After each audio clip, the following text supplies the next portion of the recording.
Se non è mafia, ci assomiglia moltissimo. Una lettera al Messaggero Veneto di Maurizio Narcisi, pubblicata il 28 settembre del 2017. Egregio Gervasutti. Un giudice ha ritenuto che la scandalosa vicenda legata alla cosiddetta mafia capitale non fosse mafiosa.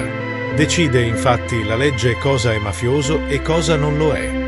Nel caso di Massimo Carminati, Salvatore Buzzi e compagnia bella, si è trattato soltanto di associazione a delinquere, ma non di stampo mafioso.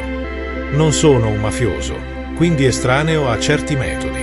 Tuttavia mi sono documentato sull'argomento e credo vi siano delle analogie procedurali, per così dire, tra la mafia romana e le altre, qualunque esse siano. Il mio massimo rispetto per le decisioni della magistratura, sia ben chiaro, pur rimanendo sospettoso sulle conclusioni di questo atteso procedimento giudiziale. Quando un avvocato festeggia la condanna del proprio assistito, come è successo al momento della sentenza, è evidente che poteva andare molto peggio.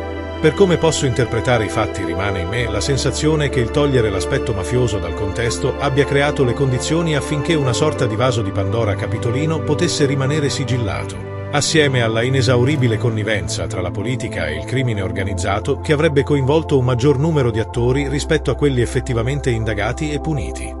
Quest'anno ricorrono i 25 anni dalla morte violenta dei giudici Giovanni Falcone e Paolo Borsellino. Sono convinto che il loro pensiero, oggi, sarebbe di estrema importanza per illuminarci sulla mafia e la sua evoluzione nella storia, cui Mafia Capitale era, ed è, parte integrante.